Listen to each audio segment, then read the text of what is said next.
Ya está todo preparado para empezar el partido en la casa de los Gutiérrez con IKEA. Atrás está el sofá Civic, con diferentes covers para hacer match con cada selección. En el medio, los vasos Lodrat, repartiendo bebidas por todo el campo. Calentando por si viene alguien extra está la silla plegable Gunde. Y arriba, Ostaval, la coffee table de 2 alturas marcando un gol con cada snack. Visita IKEA y logra crear el line-up ganador para disfrutar del fútbol en tu casa. Con buena calidad y buen precio. IKEA sueña sin medida.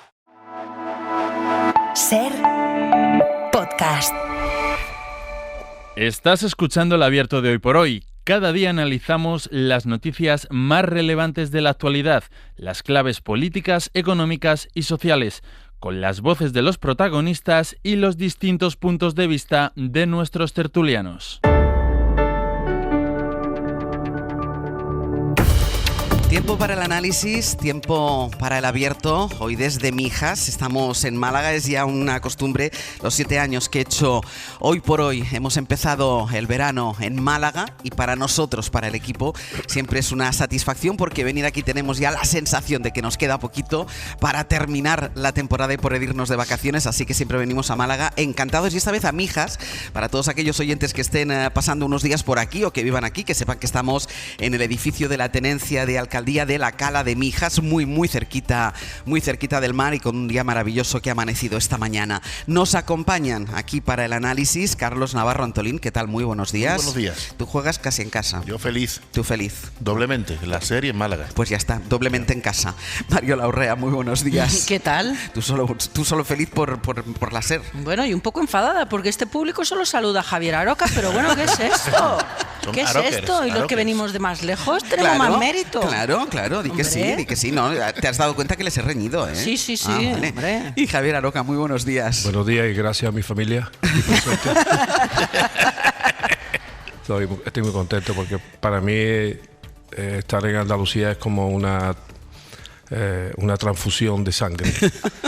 Estoy en mi casa, además estoy en la cercanía de la tierra de mis abuelos, de manera que más quiere que haga, o sea, feliz, absolutamente. ¿Cómo no quieres feliz. que le aplaudan? ¿Cómo Ya, no quieres que le aplaudan? Claro. Y también ese acentito como el mío. Voy a decir una cosa, en Bilbao también me aplauden. Vale. Bueno, menos lobos Caperucita. Y todos los oyentes que están aquí sepan que están presenciando algo histórico, porque es el último programa fuera de la radio que voy a hacer yo al frente del Hoy por Hoy. Es decir, siempre podrán decir, yo estuve en el final de la gira, porque esto es el final de la gira. O sea, piensen cuando yo estuve en ese programa. Pues es la última vez que este equipo que ustedes ven aquí salimos a hacer un programa al exterior. Saldrán, evidentemente, el Hoy por Hoy seguirá girando, seguirá visitando lugares de España, pero conmigo al frente este es el último programa. Es decir, que esto que se llevan para ustedes.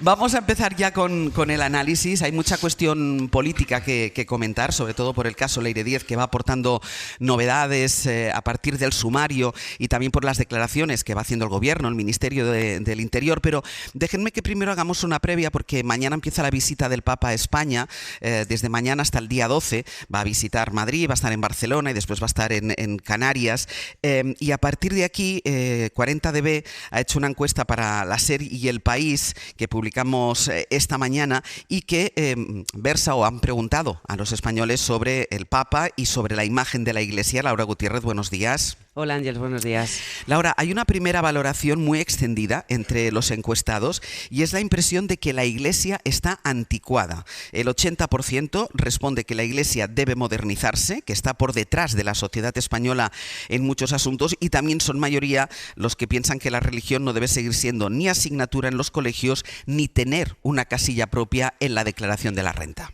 Sí, hay un porcentaje altísimo, como decías, un 80% que considera que la Iglesia Católica tiene que modernizarse. Dice la encuesta que mientras que la sociedad española es progresista en lo moral, con amplias mayorías que apoyan el aborto o la eutanasia, la Iglesia es mucho más conservadora en todas estas cuestiones. Además, polariza como institución, la respaldan los votantes de derecha y también los del PSOE, mientras que Podemos, Sumar y los no creyentes la rechazan con contundencia. Cáritas y los colegios católicos obtienen una valoración positiva, aunque la Conferencia episcopal cosecha más opiniones negativas que positivas. Más de la mitad de los españoles, un 55%, rechaza que la religión siga en las aulas y un 53% se opone a que la Iglesia se siga financiando a través de la X de la renta. La pederastia, además, es un claro lastre. Más de la mitad de la población piensa que la Iglesia todavía sigue encubriendo estos casos de abusos sexuales. Un 43% cree que ha protegido a los agresores en lugar de a las víctimas. Algo más de un 20% piensa que ha mejorado, pero que le queda mucho por hacer, mientras que un 85% considera que ha actuado con transparencia. Un veredicto que comparten creyentes y no creyentes. Para un tercio de la población, la pederastia es la principal causa del declive religioso en España, donde el 60% de la población se confiesa católica, aunque Ángel solo un 15% admite ser practicante. Y luego está la percepción, Laura, del Papa, porque hay una visión positiva por el discurso pacifista que ha hecho este nuevo Papa, su oposición a Donald Trump, pero sigue sin estar entre los papas favoritos de los españoles. Así es, León XIV no es ni de lejos el papa favorito de los españoles, es el preferido para un 7%, Francisco con un 37,5% es el más elegido, seguido de Juan Pablo II. El rechazo a la guerra y la crítica a las deportaciones masivas de Donald Trump son los aspectos mejor valorados de León XIV. Su visita a nuestro país despierta un interés, digamos, muy tibio, de un 4 sobre 10, según la encuesta de 40DB, un interés que es notablemente mayor entre los votantes del PP, los más interesados, seguidos de los del PSOE y de los votantes de Vox. Es muy llamativo, además, cómo la encuesta recoge un descenso de la religiosidad en nuestro país, pero un aumento de la espiritualidad. Algo más del 50% de la población se considera espiritual y de ellos el 28% vincula esa característica a una fe religiosa. Y es curioso también cómo la encuesta constata que un cuarto de la población española cree en ciertos fenómenos sobrenaturales, un 22% en los ángeles de la guarda, 21% en los milagros, 20% en espíritus y fantasmas, 19% en el mal de ojo. Por ejemplo, en la creencia en espíritus y fantasmas, los votantes de Vox y de Sumar tienen porcentajes mucho más elevados que los del PP. También son mayoría los votantes de Sumar que creen en la buena o la mala suerte de objetos y rituales, por encima incluso, Ángeles, de los votantes de Vox. Laura, gracias. A vosotros. Bueno, en este país tuvimos un ministro del Interior que ahora se sienta en un banquillo que tenía un ángel de la guarda. Pero en cualquier caso, contrasta, Mariola, lo que se percibe en esta encuesta con el enorme despliegue y el enorme esfuerzo que está haciendo este país por la visita del Papa. Efectivamente, bueno, esta visita del Papa es histórica, es como el día que estamos viviendo hoy contigo, Ángel. Sobre todo... Sí. Me ha dado la tos. Lo digo porque es la primera vez que un papa va a hablar ante el Congreso y el Senado en España, fruto de que haya aceptado una invitación que forma parte del paquete de protocolo que se utiliza en las visitas de Estado. Los papas han hablado en otros parlamentos, en el Parlamento Europeo, en la Asamblea General de Naciones Unidas, en el Parlamento Británico, en Estados Unidos, pero en el caso de España esta es la primera vez que va a ocurrir. Y sobre todo, vamos a ver qué dice, porque tiene mucho que decir este Papa ante sus señorías. Hay que recordar que este gobierno ha celebrado con la Santa Sede un protocolo para reparar todos los daños a aquellas víctimas fruto de la pederastia. Estaría fenomenal que algo mencionara ahí el Papa ante el Congreso, ante la sede de la soberanía popular en España, más allá de las cuestiones de inmigración. Pero volviendo a lo que tú apuntabas, ¿no? Esta encuesta dice algunas cosas obvias y otras que vale la pena profundizar en ellas. Muy rápidamente, hombre, que el 80% crea que la Iglesia está anticuada. Esto no puede sorprendernos, claro que está anticuada, pero porque forma parte de una estructura y una concepción del propósito que tiene que difícilmente se puede modernizar, aunque hay algunos elementos a los que la Iglesia va a tener que dar respuesta, por ejemplo, el papel de la mujer, por poner solo un elemento. Y unido con esto, yo creo que siempre que hablemos de Iglesia tenemos que hablar de algo que es la configuración que tenemos en España de lo que es el fenómeno religioso a través de esta confesionalidad que determina nuestra Constitución, que el Tribunal Constitucional ha transmutado en laicidad positiva. Porque esto que se reguló en el año 78 obedecía a un tipo de sociedad, esa que se declaraba no solo religiosa, no solo católica, sino en cierta medida practicante, pero hoy el 15% de la población se dice practicante más allá de las fórmulas de espiritualidad que hemos escuchado.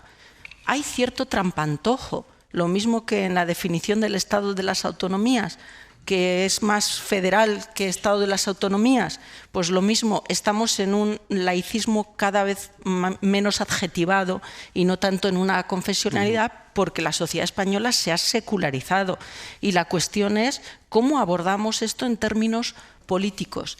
Y creo que los gobiernos de izquierda tradicionalmente han dado pasos, por ejemplo, bajo el gobierno de Zapatero, si no recuerdo mal, se fueron retirando expresiones de religiosidad en tomas de posesión, de cargos civiles y demás. Bueno, pues todo esto yo creo que es lo que está subyacente en esa encuesta, que habla mucho de la realidad social frente a una arquitectura jurídica que obedece más a una construcción del año 78. Carlos. Sí, el gobierno de Zapatero hizo esos recortes, pero le subió a la Iglesia del 0,5 al 0,7 por marcar la casilla, se lo subió. Bueno, son a las pero ese dinero también hay que recordarlo, Carlos. Sí, le eliminó el complemento presupuestario, pero le subió del 0,5 al 0,7 sí, para que se autofinanciara. Bueno, y sobre todo también que ese dinero va a aquellas organizaciones vinculadas con la Iglesia que hacen sí, todo. Pero no solo. No solo. Sí, la encuesta revela que al parecer los españoles todavía no se identifican mucho con el Papa actual, ¿no? Que lleva un año solo. Yo creo que para ser Papa es joven, son 70 años nada más. Puede tener, si Dios quiere, nunca mejor dicho, un pontificado largo. La clave será ver hasta qué punto él sigue las sacudidas que Francisco le dio a la Iglesia. Francisco no hizo ningún cambio doctrinal, pero sí abrió muchísimos debates. Incorporó mujeres a puestos ejecutivos del Vaticano, abrió a los divorciados la posibilidad de la comunión, mandó abrir las oficinas que estudiaran y analizaran todos los casos de abuso con la mera presentación de una denuncia, casos de abuso que, por cierto, en la justicia civil prescriben, pero en la Iglesia no. Los últimos se han podido investigar con más o menos suerte o mistino, pero gracias a que la Iglesia no tiene prescripción. ¿Esto lo va a seguir el Papa actual? Pues ahí vamos a tener una de las claves, como si el Papa va a seguir yendo a los sitios donde casi no hay cristianos, como hacía Francisco. Bueno, pues ahora ha venido a España donde Francisco nunca vino.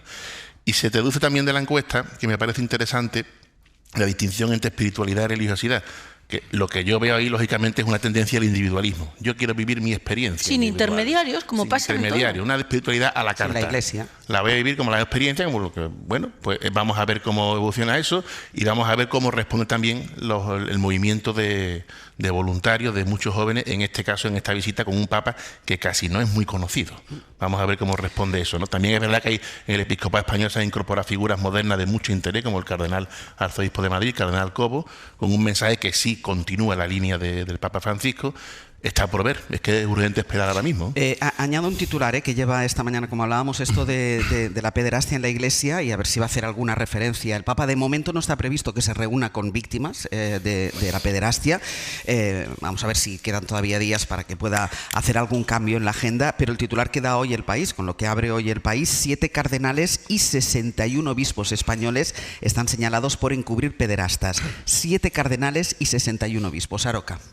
Bueno, estamos hablando, y comprendo que es pertinente, ¿no? Todos, y en otras muchas partes, estamos hablando como si fuéramos todos cristianos y como si fuéramos todos católicos. Pero la verdad es que ni somos todos cristianos ni somos todos católicos. Quiero decir que habría que diferenciar lo que significa la visita del jefe de la Iglesia Católica, en lo que supone para los católicos, en donde yo no me meto, soy extraordinariamente respetuoso, y lo que significa una visita a España como jefe del Estado del Vaticano, que entonces tiene una versión política, y entonces a mí me parece que sí, que es pertinente incluso que hable en la sede de la soberanía española en el Parlamento.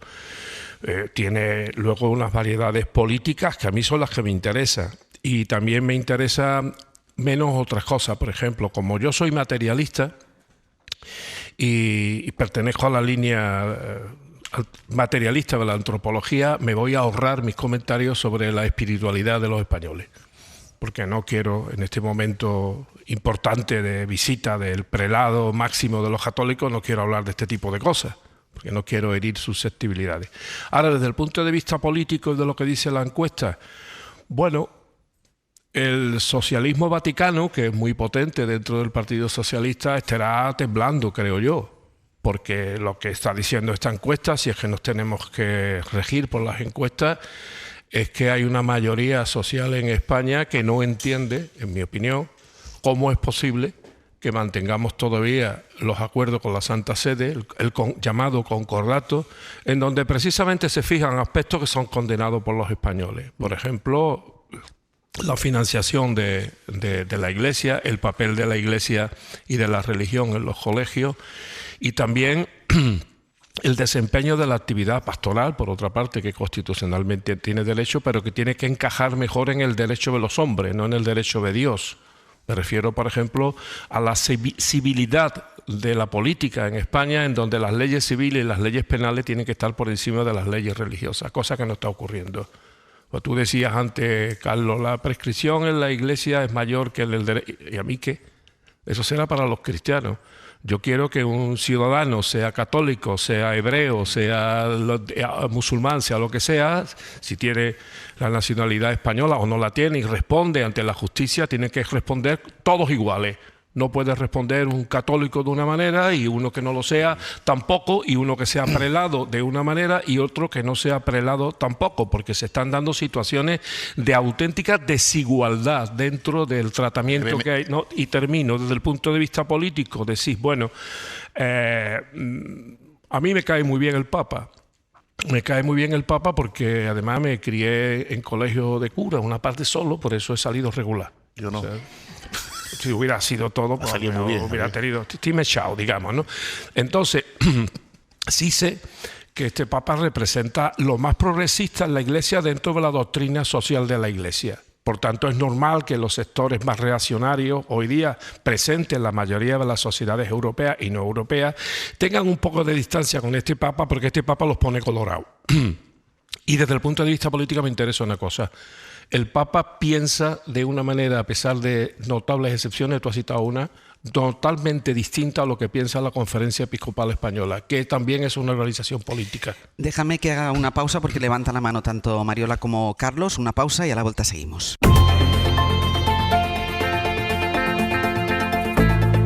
El Abierto. Ser podcast.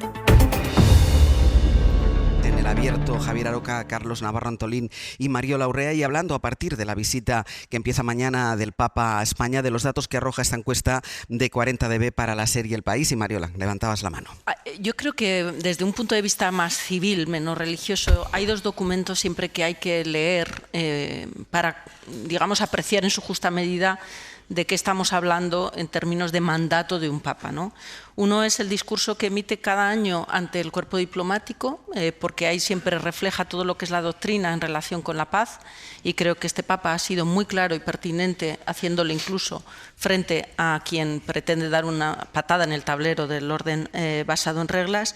Y el otro documento son las encíclicas, y este papa, aunque lleva muy poco tiempo ejerciendo como tal, ya ha puesto de manifiesto que tiene esa capacidad para captar bien cuáles son los temas importantes, ¿no?, sobre la inteligencia artificial.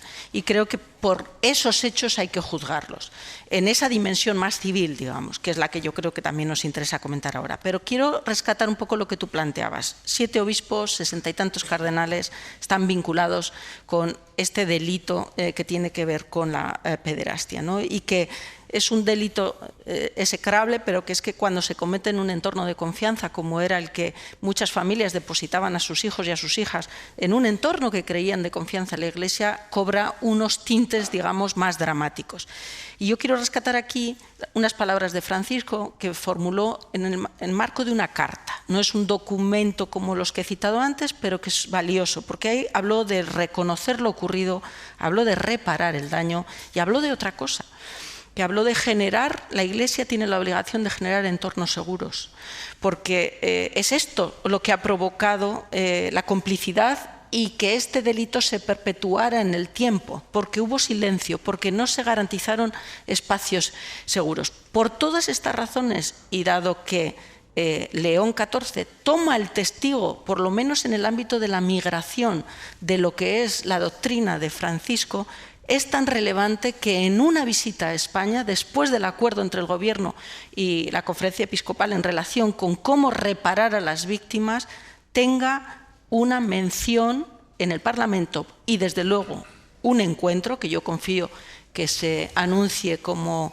anuncio sorpresa durante el viaje con las víctimas. Carlos. Yo creo que la Iglesia ha pagado, la jerarquía eclesiástica ha pagado las demasiadas veces que ha habido silencio, ocultación y orillamiento, ¿no? Cuando llegaba alguien a denunciar o el cura implicado se le mandaba a otro sitio a ver si así se tapaba y no se afrontaba directamente, que fue lo que Francisco vino a romper, obligando a crear las oficinas de denuncia que siguen existiendo. Yo he hecho algunos reportajes en algunas, están muy bien medidas y, por ejemplo, a lo que decía Javier antes, ¿no? Yo solamente quería apostillar, si no es por la normativa de la Iglesia, el último caso, el del obispo de Cádiz, se va de rosita. Bueno, Carlos, permíteme, en España la mayor oficina de víctima para la denuncia de las víctimas ha sido El País. Sí, el diario El País. Una cosa no quita la otra. Se complementan. Vamos, que no es una agencia, el diario El País de la Conferencia Episcopal. No. El exobispo de Cádiz, si no es por la normativa de la Iglesia, como iba diciendo, se va de rosita. Pero se va de rosita. Porque el caso estaba prescrito y la justicia civil no abrió ninguna investigación, no podía. Si no llega a ser por esa normativa, no pasa, entre comillas, vamos a llamar la pena de banquillo de pasar por el y estar ahora mismo en el ostracismo, por supuesto, ¿no? O sea que eso... Sí, pero no tiene una condena civil. No, es decir, no puede tenerla. No puede porque está prescrito, porque la evidentemente. justicia civil tampoco arbitra los sistemas para que esos casos se hagan. Cuidado, la Iglesia sí. Las cosas hay que decirlas, ¿eh? Después el segundo, y acabo. La Iglesia en España, gracias a la renovación del concordato del gobierno de Zapatero, o por efecto de cada cual que lo diga como quiera, se autofinancia, no va un duro de la Iglesia, del Estado directamente a la Iglesia. Eso se acabó. Habría que recordar, vamos hacia aquí era cómo era el esquema de financiación anterior. Ahora es, usted marca la casilla, como la marca para la Cruz Roja, por cierto, como la marca, la puedes marcar para la Cruz Roja o la puedes marcar para las dos, y ese dinero es el que va, exclusivamente. No hay ningún complemento ya presupuestario, que hay ventajas fiscales, como las tienen muchísimas organizaciones, tampoco vamos a aburrir aquí ahora al personal con eso, ¿no? Pero que eso es importante que se sepa. También, por cierto, se podría hacer a cabo un estudio sobre cuánto dinero le ahorra a la Iglesia y al Estado en la cantidad ingente de obras sociales, porque en la pandemia, por ejemplo, por poner un ejemplo práctico, el 90% de los reportajes que había de ayuda, de socorro, de auxilio, eran organizaciones de la Iglesia. También eso hay que decirlo. Hombre, hay que reconocer que la Iglesia tiene inteligencia suficiente para el dinero que recibe, manejarlo bien. Por ejemplo, lo maneja muy bien en la comunicación, con canales de televisión y con emisoras de radio, por ejemplo, en donde, por cierto, compite con la bendición del Espíritu Santo con empresas privadas y con empresas públicas.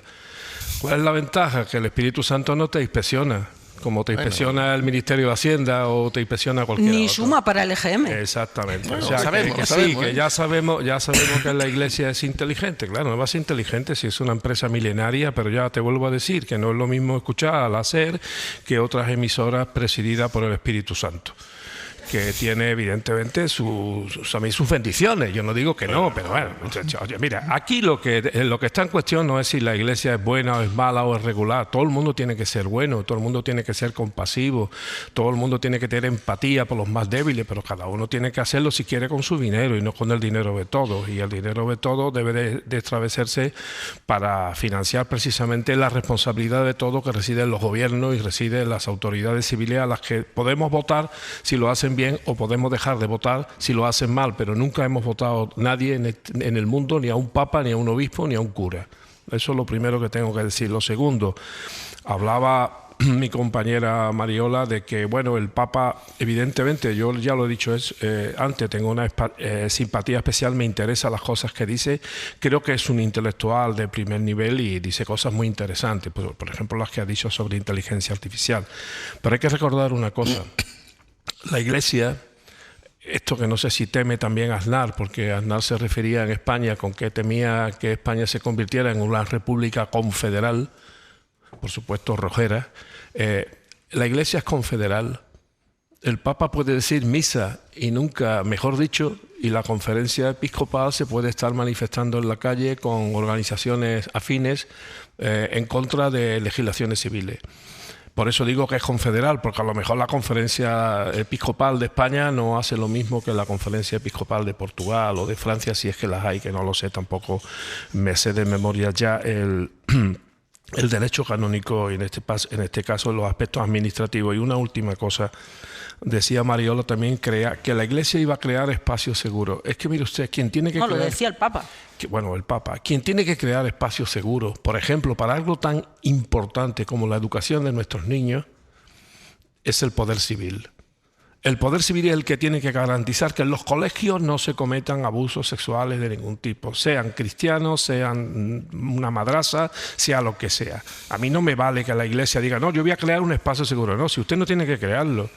Usted lo que tiene que someterse es al espacio seguro que creen las autoridades civiles. Y si ustedes lo burlan, aparte del Código Penal y el Código Civil, debería de haber otro código que impidiera que ninguna institución en la que con frecuencia se cometen abusos contra los niños pueda dedicarse a la educación. Mariola, breve. No, tiene que ser en las sacristías, donde haya espacios seguros, no solo en las escuelas. Ya está todo preparado para empezar el partido en la casa de los Gutiérrez con IKEA. Atrás está el sofá Civic, con diferentes covers para hacer match con cada selección. En el medio, los vasos Lodrat, repartiendo bebidas por todo el campo. Calentando por si viene alguien extra está la silla plegable Gunde. Y arriba, Ostaval, la coffee table de 2 alturas marcando un gol con cada snack. Visita IKEA y logra crear el line-up ganador para disfrutar del fútbol en tu casa. Con buena calidad y buen precio. IKEA sueña sin medida.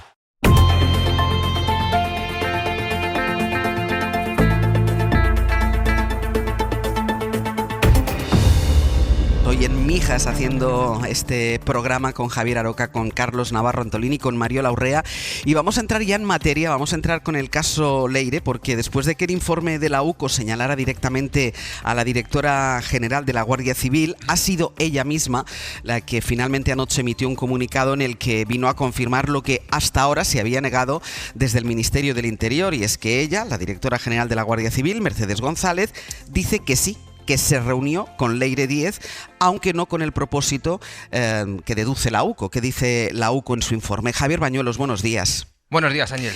Lo que dice González en este comunicado es que ella sí se reunió en 2 ocasiones con la exmilitante del PSOE, en lugar de 3, que son las veces que señala la UCO, pero también desmiente que esos encuentros fueran para hablar sobre maniobras contra esta unidad de la policía o acerca de las investigaciones que estaban afectando al Partido Socialista. Bueno, en todo caso, este comunicado sí que es un golpe importante para Interior, porque se había mantenido hasta hace 5 minutos en la tesis de que Mercedes González nunca se había reunido con Leire Díez.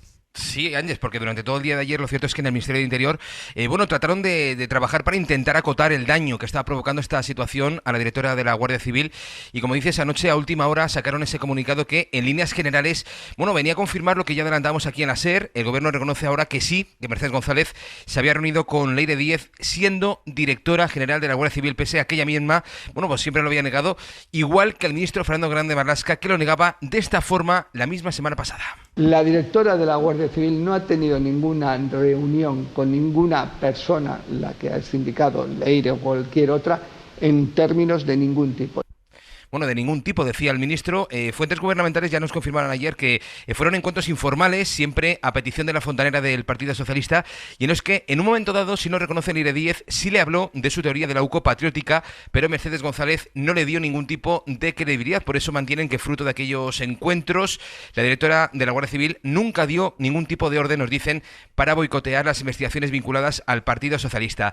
El comunicado que conocimos anoche, Ángeles, si añade algún matiz más, dice que Leire Díez quiso verla para pedirle trabajo tras su reciente nombramiento como directora de la Guardia Civil, trabajo no solo para ella, también para el comandante Rubén Villalba, que recordemos había sido apartado de su puesto tras verse implicado en el caso Koldo.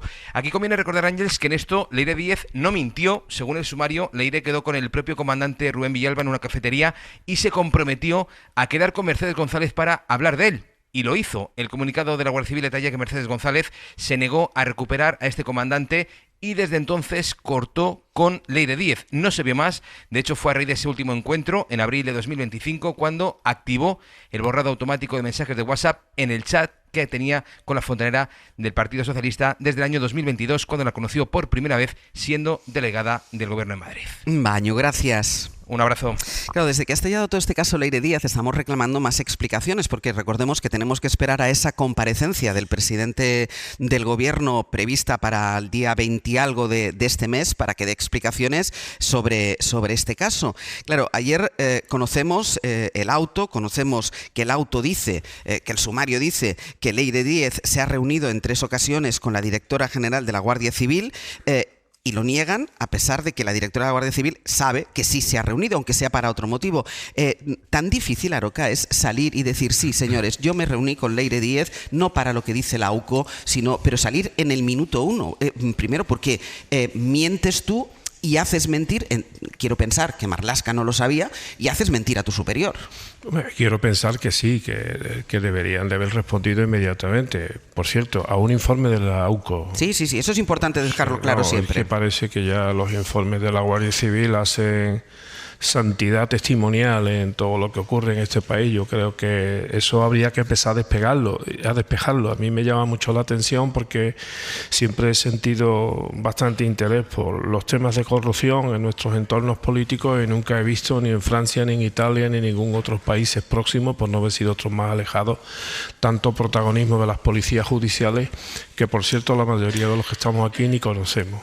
No conocemos ni los nombres, ni cómo se llaman las policías judiciales en esos países, ni sabemos del protagonismo que tienen.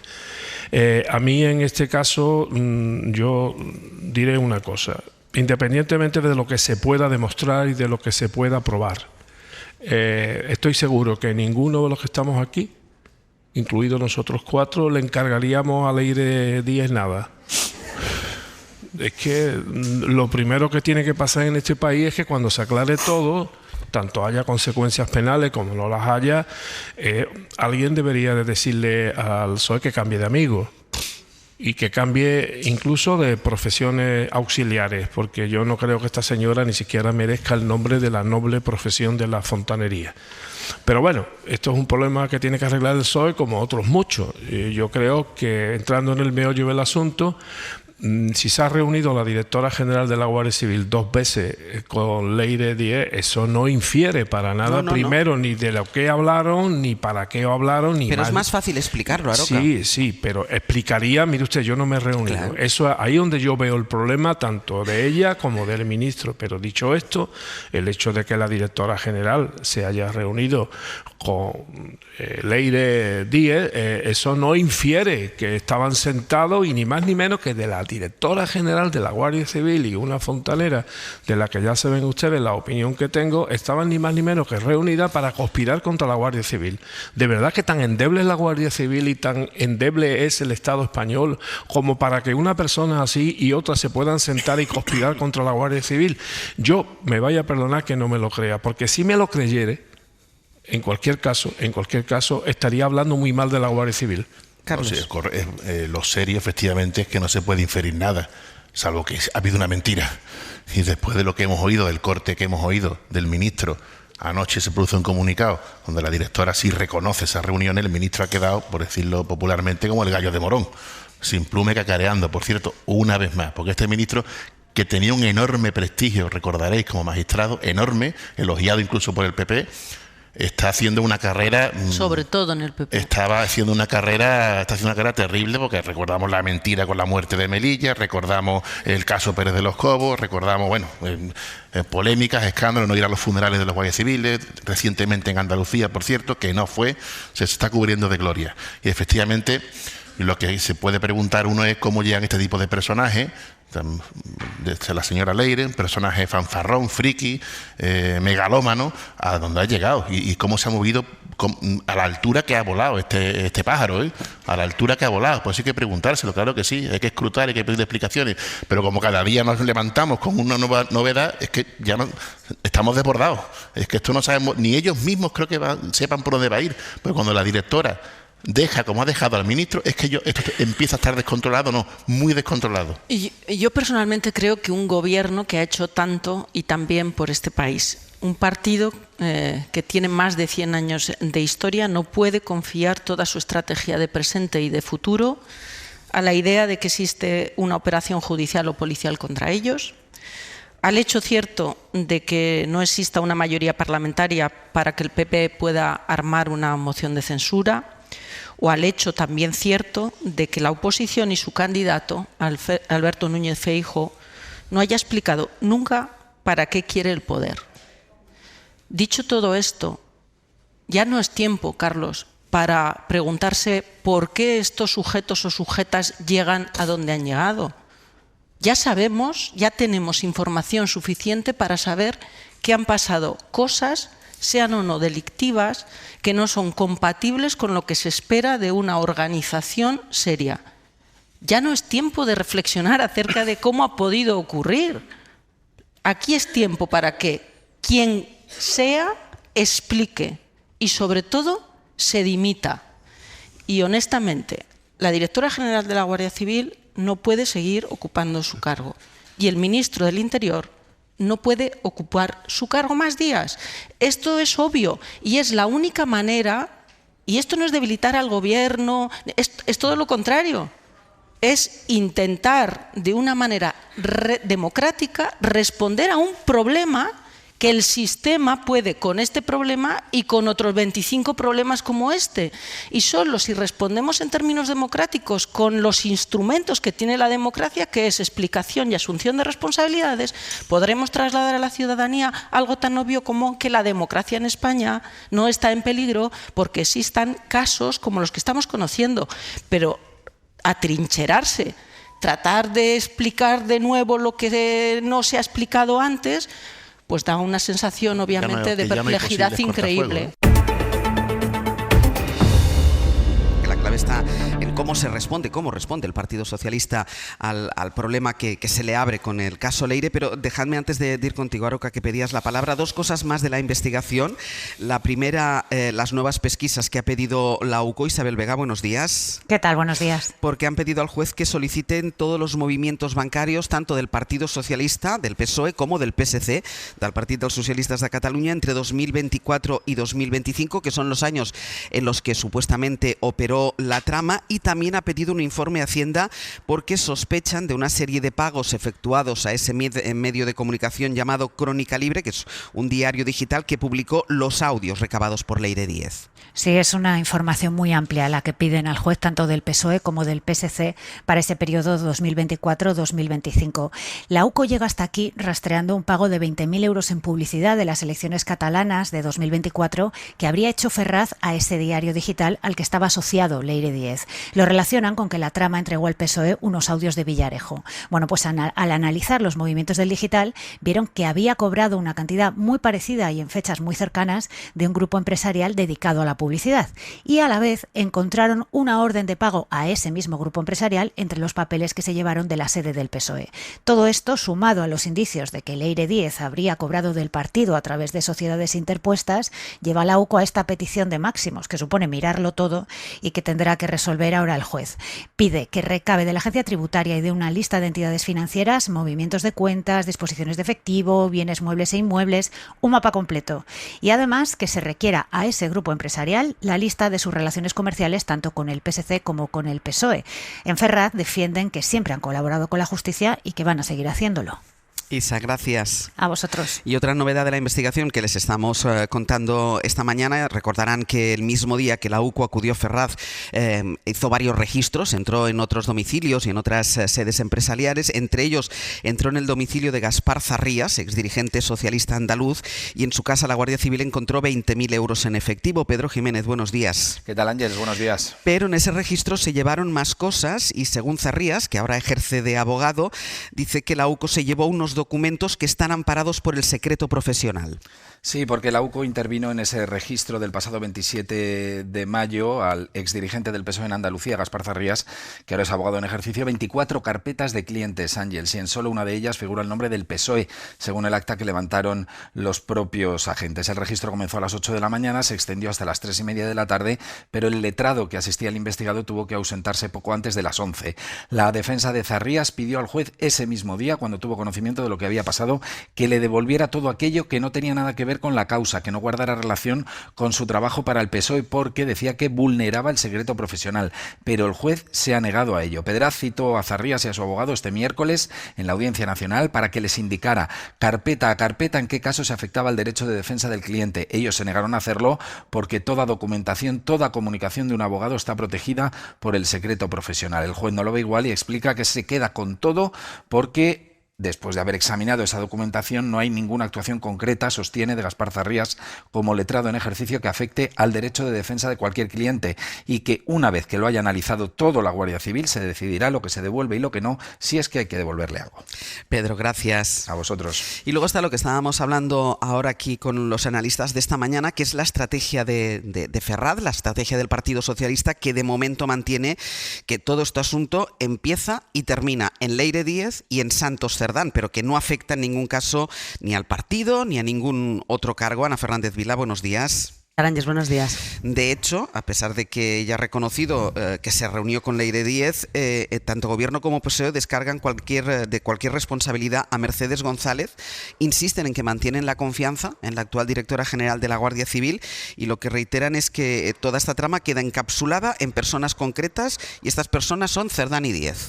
Sí, en eso siguen, Ángels, en descargar toda la responsabilidad en su exsecretario de organización y en minimizar los contactos que mantuvo Leire Díez con otros dirigentes y cargos públicos del PSOE que se recogen en el sumario, porque defienden los socialistas que en ningún caso el hecho de haber hablado en algún momento con la exmilitante es un delito, y aseguran que tienen explicación para todo, aunque la vamos consiguiendo a cuentagotas. Ya habéis hablado de los encuentros que mantuvo la directora de la Guardia Civil con ella, y ayer conocimos también, por ejemplo, que la exmilitante habló con la presidenta del PSOE, con Cristina Narbona. Según la UCO, Leire Díez le habló de reconducir los ataques al presidente y dar ayuda cualificada, y Narbona le respondió: esto se lo habías contado a Santos el otro día. Lo que explican fuentes cercanas a la presidenta del partido es que efectivamente Díez le había contactado previamente para ofrecerle información sobre Villarejo, y ella le remitió a Cerdán. Y hasta ahí, dicen, insisten, como decía, en Moncloa y en Ferraz, en que ni Narbona ni el resto de cargos salpicados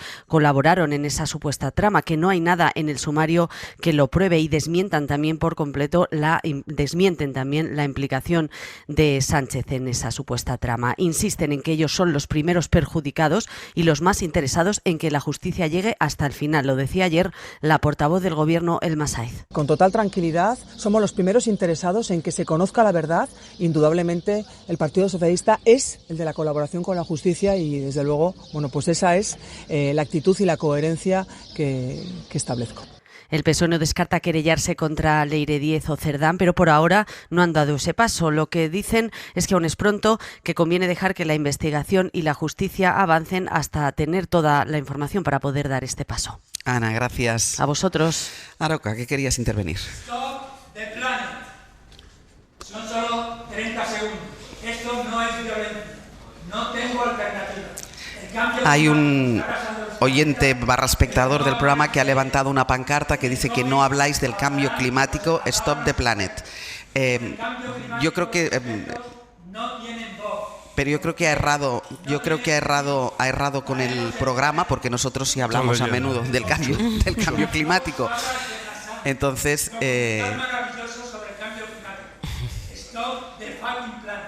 muy bien. Hoy es el día 5 de junio, espero que tengáis 5 minutos para hablar del medio ambiente. Muchísimas gracias. Muchísimas gracias. Nosotros... Lo siento, disculpad, pero no tengo alternativa. Mis 40 segundos, vosotros tenéis días y años. Pero de todas formas... de acuerdo, y te hemos escuchado, pero de todas formas es que yo creo que, insisto, has errado el objetivo, porque en este programa y en esta casa se habla muchísimo del cambio climático. Te reto a que escuches la programación de esta casa y hablamos constantemente del cambio climático, pero entiendo perfectamente tu reivindicación. Pero yo creo que deberías dirigir este discurso a todos aquellos que niegan el cambio climático, a todos aquellos que no quieren poner nada, no quieren hacer nada para evitar el cambio climático, que ya está sobre nosotros, pero nosotros aquí hablamos muy a menudo del cambio climático. Muchísimas gracias.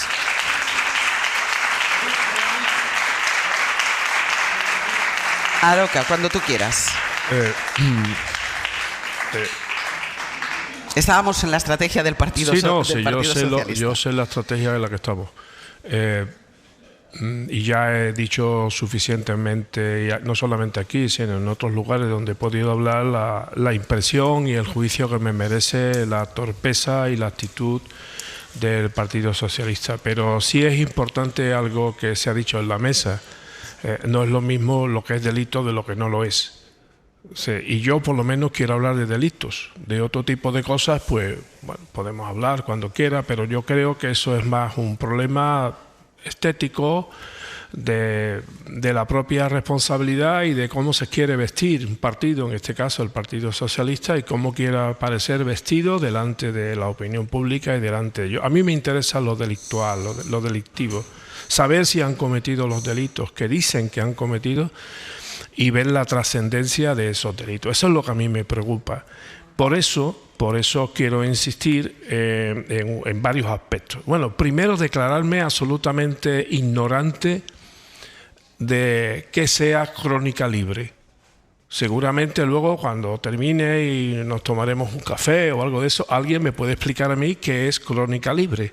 Porque parece que Crónica Libre era la herramienta mediática de ni más ni menos que de la desestabilización de los procesos judiciales en España, incluida la desestabilización de la Guardia Civil. Crónica Libre, tomen nota ustedes y ahora acudan corriendo a los kioscos o a su kiosco personal, que es su móvil, y busquen Crónica Libre, porque es el meollo de todo esto. Es que incluso involucra la propia reputación de la Generalitat de Cataluña, que está siendo investigada por Crónica Libre. El Pravda de los tiempos modernos debe de ser, o algo así. Pero bueno, Crónica Libre, tomen nota. Segundo, yo evidentemente valoro la justicia y conozco un poco la justicia por dentro. Yo creo que atribuir a un informe policial, por muy prestigioso que sea esa policía judicial, la verdad de la instrucción de un sumario es un error, porque además va en contra del propio derecho. Todo lo que se dice, incluido un informe policial en una fase de instrucción, tiene que ser asumida por su señoría y después veremos a ver en qué condiciones pasa luego al juicio oral y si se puede probar, demostrar y todo esto. Pero ¿qué ocurre? Que cada párrafo de un informe policial se convierte inmediatamente, incluso aunque haya secreto del sumario, se convierte en el titular de un medio de comunicación o de varios medios de comunicación, que repiten hasta la saciedad algo que se dice en un informe que hay que demostrar y que hay que probar en sede judicial. Sin embargo, eso ya es verdad. Y como yo soy muy amante de Borges, pues voy a decir de memoria lo que decía Borges.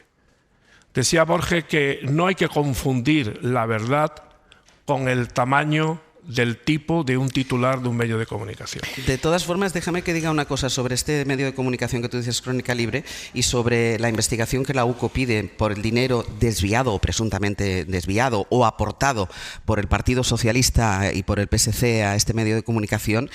Que pregunten a todas las administraciones de todos los partidos políticos cuánto dinero inyectan a determinados medios de comunicación, que estoy convencida que la mayoría de los oyentes que están aquí ni siquiera conocen. No, pero sí conocen muchos otros. Sí, por eso estoy diciendo. Pero eso es exactamente lo que estoy diciendo. Yo estoy hablando de este periódico que al parecer conocéis todos, Crónica Libre, que seguramente alguien se podría apresurar a decir, es un pseudomedio.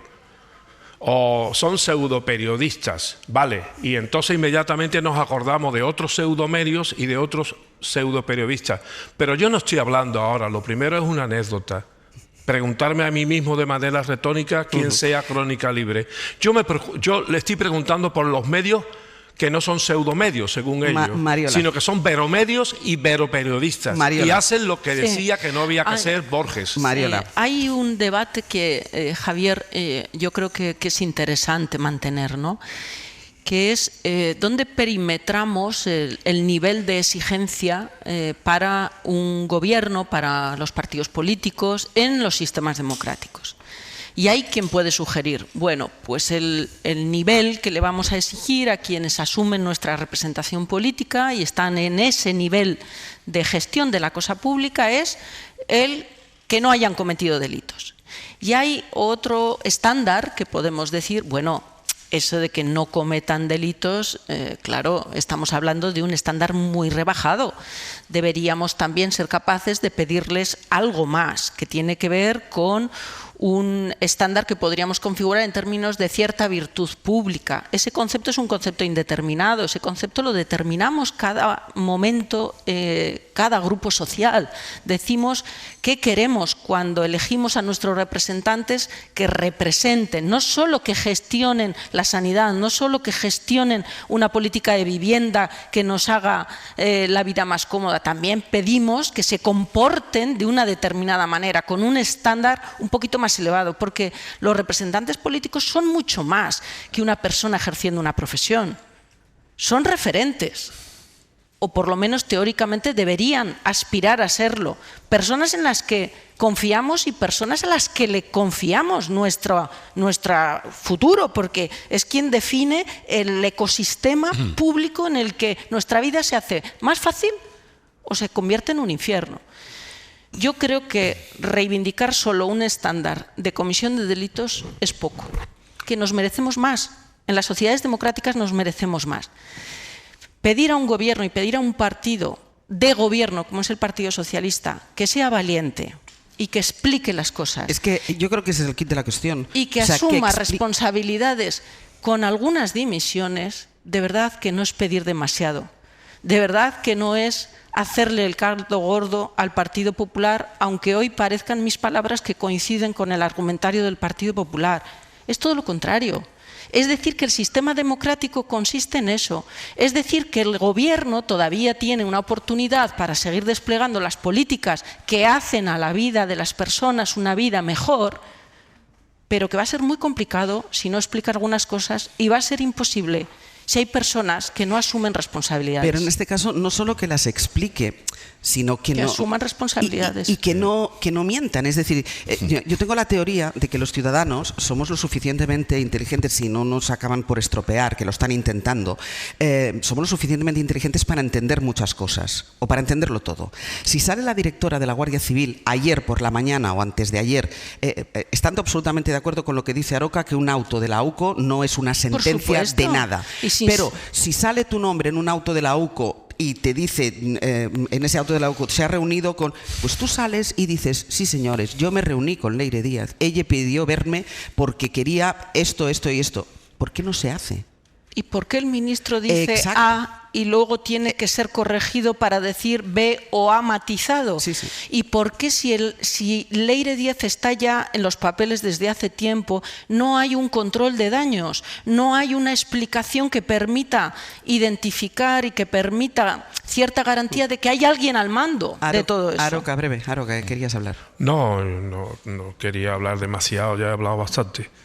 Y seguramente me dolerá la cabeza por las cosas que digo, pero yo insisto, yo creo que estamos en un momento en donde hay que tomarse muy serio esto y no tiene soluciones fáciles, tiene soluciones complejas. Está claro, eso pero sí. Yo quiero defender siempre la presunción de inocencia. Quiero defender la pulcritud. Pero Aroca, que yo estoy de acuerdo contigo, pero esto no es incompatible con las explicaciones. Pero si yo no digo que no haya que dar explicaciones, si yo no digo que el PSOE no sea tonto, si he empezado hablando precisamente, creo que he utilizado esa palabra, pero yo creo que son dos planos totalmente distintos. Yo creo que hay un plano que tenemos que defender todos los demócratas, que seamos de izquierda, de derecha o que no seamos de nada.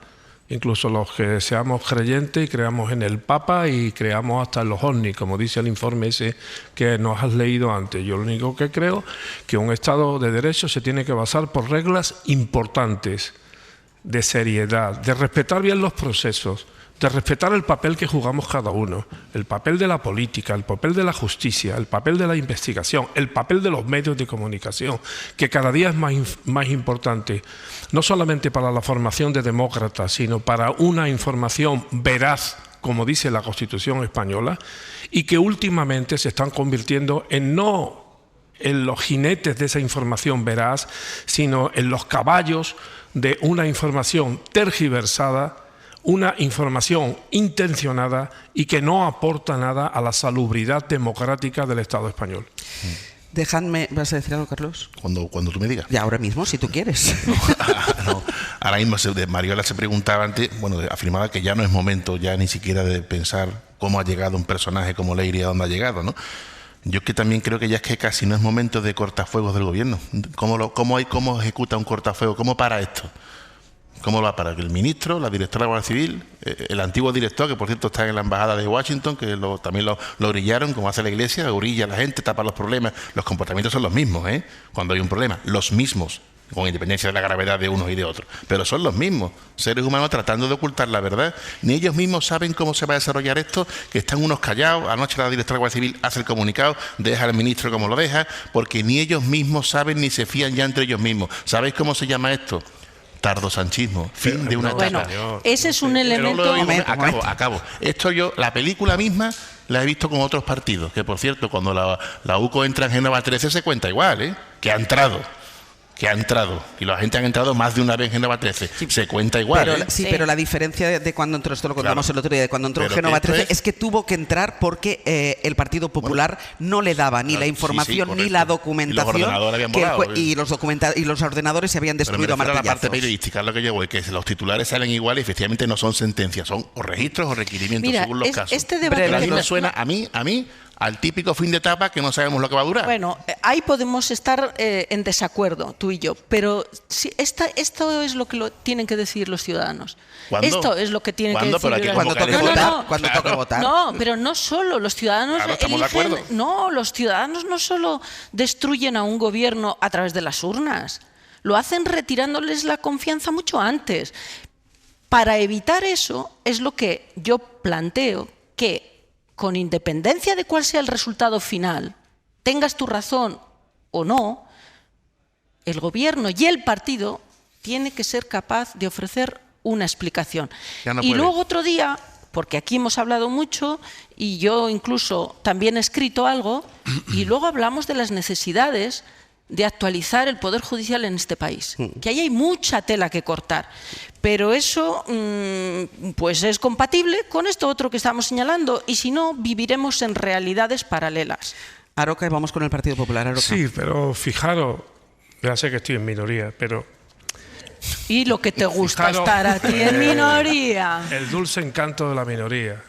Y, por cierto, el dulce encanto de hablar andaluz también. Dale. ¿Está pidiendo un aplausito? No, estoy pidiendo dale. No. Dale, Aroca. Sí, termino. Que te acerques el micrófono. Termino. Fijaros que resulta que es más importante el saber si se reunió o no se reunió la directora general con este personaje, con Leire, y si el gobierno ha pedido perdón o se ha explicado tarde o temprano. Eso es más importante que saber lo fundamental. Es que si la directora general de la Guardia Civil y Leire Díez estaban conspirando contra la Guardia Civil. Esa es la torsión, es el retorcimiento de la verdad en este país. No importa al final si es verdad que se reunieron y estaban conspirando contra la Guardia Civil. No, lo importante es si se reunieron y si un ministro lo ha desmentido a tiempo, lo ha desmentido a tarde, es más pronto, y por eso tiene que dimitir. Primera cosa. Segundo, decía ante mi compañero Carlos, el tardosanchismo.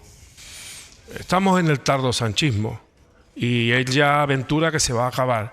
Yo estoy deseando que acabe el tardorrajoísmo, que todavía está sentado en la kitchen y todavía no sabemos quién es M. Rajoy. Déjame que mira, ya que vas tú de... Ahora sí. Pero esta se la merecía. Dejadme que vaya con el PP, que me da pie además lo que decía Aroca, porque claro, en el Partido Popular están aprovechando este contexto para seguir presionando al gobierno. Ya saben que ellos hablan desde hace mucho tiempo de una trama mafiosa que dicen salpica al número 1, que es como se refieren al presidente del gobierno, a Pedro Sánchez. Julia Molina, buenos días. ¿Qué tal, Ángels? Buenos días. Claro, los populares emplean estas novedades judiciales para cargar contra el gobierno y de paso seguir presionando a los socios. Les recuerdan su oferta para que apoyen esa moción de censura instrumental y así hacer caer al Ejecutivo, y de hecho en el PP aprietan a los socios diciéndoles que tienen que elegir entre corrupción o su propuesta. Y ante esa disyuntiva, en el PP defienden que no hay ni que negociar el apoyo a la moción. No levantarán el teléfono ni ofrecerán nada a los socios porque creen que su propuesta de convocar elecciones después ya es suficiente. Mantienen viva la opción, pero dicen no querer detallarla para no darle pistas al Gobierno sobre sus movimientos. Pues lo que tienen que hacer es darle un apoyo al Partido Popular para que sea él quien ponga las urnas. El mensaje es muy claro. No sé si exige mucho contacto. Es una decisión que ellos deben tomar. O se está con la corrupción o se está contra ella. Palabras de la vicesecretaria Alma Ezcurra, que ayer habló de mafia para referirse al Gobierno, de organización criminal para referirse al PSOE y que acusó a Sánchez de utilizar el Estado para protegerse. Porque robar es grave, sí, pero lo que hemos conocido es algo peor. Lo que hemos conocido es delincuencia de Estado. Es usar el Estado, que pagamos todos con nuestros impuestos, para atacar a todos los contrapoderes democráticos. Es parar investigaciones en curso. Es tratar de sobornar a jueces y fiscales. Insisto, todo lo que acabo de decir es delincuencia de Estado. Los populares tratan de situar a Sánchez en el centro de la trama, retan al PSOE a querellarse contra quienes actuaron en nombre del partido y piden dimisiones. La de Sánchez y Marlaska, que ya han pedido en muchas otras ocasiones, y por primera vez la de la directora de la Guardia Civil. Julia, gracias. A vosotros. Claro, que es que también escuchar al Partido Popular acusar al Partido Socialista de delincuencia de Estado, un partido que tiene ahora mismo, y lo recordaba Aroca, al ministro del Interior en época de Rajoy sentado en el banquillo por utilizar los recursos, las herramientas del Estado para espiar a contrincantes, para lanzar noticias falsas. Es decir, que acuse el Partido Popular al Partido Socialista de delincuencia de Estado sin quitarle ni la más mínima importancia a lo que le esté pasando al Partido Socialista. Que, hombre, que a lo mejor, Carlos, el PP se podría tapar un poquito, ¿no? Claro, pero eso lleva a su proceso judicial. El tardorrajoísmo va por la vía judicial. Sí, lo que pasa es que está tardando un poco. Y ahora, en la actualidad estamos en, bueno, pues ya habrá que apremiar a su señoría. Y aquí estamos en las responsabilidades políticas. Tú decías antes, a mí me interesa saber si ha habido un hecho delictivo o no. Eso hace falta tiempo. 13 años. Hace falta tiempo. Bueno, en el caso actual no sabemos cuánto será, pero hace falta tiempo. La justicia es hija del tiempo. Y ya sabemos que los jueces no les marcan los tiempos a nadie, hacen lo que les da la gana. Bueno, este es un tema de regeneración democrática. Igual que los fiscales nunca prevarican. ¿No has visto un fiscal prevarique? Nunca prevarica. Hay cosas ahí que están así asumidas, en el que el ministro pero el tardorrajoísmo va por la vía judicial. Y ahora estamos en el plano de la responsabilidad política del actual gobierno. Que yo sí veo que está en una etapa final. Partido, ¿no? Al final, ¿así se puede gobernar? Es que cada amanecida es una sacudida, ¿eh? Y así se puede hacer oposición, donde nunca se explica para qué se quiere. No, ahora he puesto sobre la mesa el papel del Partido Popular. También podemos hablar de oposición. Ha hecho, bueno, en los últimos días, para procurar dejar en evidencia a los socios de la investidura. Ya sabemos cómo le ha respondido el PNV. Está claro cómo le ha respondido. La moción no le va a dar un respiro nunca al gobierno para que salga, para que va a perder. Le presenta una moción que llaman instrumental, pierde. Entonces le da un respiro. Yo me meto el día que acaba la moción y el presidente del Parlamento dice, la moción no ha prosperado. Pues fíjate, sale el gobierno Carlos, reforzado. Fíjate ¿Qué queremos? ¿Tontos no quedan? Fíjate qué curioso. Nos quedan 4 minutos. Mariola y Aroca. Yo he apelado toda la mañana a activar los instrumentos que permite nuestro sistema democrático para depurar todo esto. Si la oposición quiere hacerse con el poder porque cree que tiene un proyecto para España mejor que el que representa este gobierno, que lo explique. Que con pongámosle los puntos suspensivos al asunto, presente la moción de censura, que es lo que constitucionalmente se le pide a la oposición cuando estamos en esta situación. La oposición dice, este es un gobierno que no puede gobernar, no hay mayoría. La Constitución le dice a usted, presente la moción de censura. Le da la opción, no lo dice. Lo que dice es que hay que presentar unos presupuestos. Obviamente. Eso sí que lo dice la Constitución. Tú lo sabes mejor que yo. Déjame acabar el argumento. Claro. Presente usted la moción de censura y que cada cual se retrate. Y si sale negativo, pues no pasa nada, porque eso automáticamente no quiere decir que se le refuerce al gobierno. Esto es un argumento que está por ver. Pero lo que está claro es que la oposición, ¿sabes qué hace? Se está sentando a ver como si fuera cine. Sí. Nos ha convertido a todos los españoles como protagonistas de una película de verano. Se sienta, come palomitas y dice, a ver si tengo suerte y me cae la presidencia del gobierno. No, queda muy poco, ¿no? Sí, un par de minutitos. Sí, no, voy a invitar al público a que cuando vaya a comprar Crónica Libre que compre también el periódico. Si medimos en minutos lo que le estás dando a Crónica Libre. Que compre también el periódico de su preferencia en Málaga, en Sevilla, en Jaén, en Huelva, en Cádiz, para informarse de un gravísimo caso de corrupción que hay en Almería y que ayer se suspendió de nuevo porque dice que el presidente o expresidente de la Diputación de Almería está malito. El abogado. O el abogado, pero se suspendió la declaración de está malito. Contemplen ustedes el panorama mediático en España y en Andalucía, a ver cuántos medios están haciendo caso del gravísimo caso de corrupción de Almería, aplazado, por cierto, a después de que se terminaran las elecciones autonómicas. Y después, pues ustedes me la razón o me la quitan sobre el papel que usan los medios de comunicación a la hora de señalar o no señalar el gravísimo caso para la democracia que es la corrupción. Pues mira, aquí lo vamos a dejar porque no sé, a partir de aquí no podemos decir nada más. No, pero no lo dejamos del todo, ¿eh? Vamos a hacer una pausa y continuamos.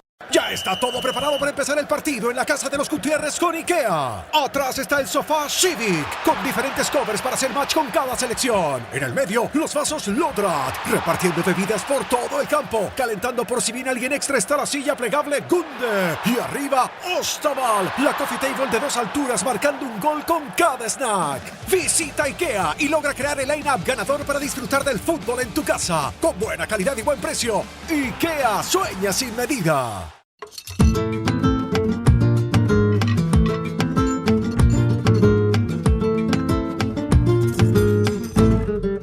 El Abierto. Ser podcast. A estas alturas de la vida toma castaña, la soledad mi amiga ya no me araña. Pues ahora sí que vamos a ir terminando el abierto, lo vamos a hacer explicándoles lo que vamos a explicarles a partir de ahora, que es que vamos a hablar de Mijas, de Málaga, de la Costa del Sol, de lo bien que se está cuando empieza el verano. Después vamos a hablar de literatura con Antonio Martínez Asensio y ya han visto ustedes llegar a Luis García Montero, que va a ser nuestro invitado. Y después música con Neira y con Maui, que en un ratito ya va a estar aquí, primero para probar y después para cantar. Yo agradecer muchísimo a Javier Aroca, a Carlos Navarro Antolín y a Mariola Urrea, que me hayan acompañado en esta última salida de los estudios. Muchísimas gracias. Pero bueno, nos queda todavía la semana que viene más con vosotros. Muchísimas gracias. Un abrazo. Yo estaba tan tranquila, tan ermitaña, hasta que apareciste tú. Para no perderte ningún episodio, síguenos en la aplicación o la web de la SER, Podium Podcast o tu plataforma de audio favorita. Ya está todo preparado para empezar el partido en la casa de los Gutiérrez con IKEA. Atrás está el sofá Civic, con diferentes covers para hacer match con cada selección. En el medio, los vasos Lodrat, repartiendo bebidas por todo el campo. Calentando por si viene alguien extra está la silla plegable Gunde. Y arriba, Ostaval, la coffee table de 2 alturas marcando un gol con cada snack. Visita IKEA y logra crear el line-up ganador para disfrutar del fútbol en tu casa. Con buena calidad y buen precio. IKEA sueña sin medida.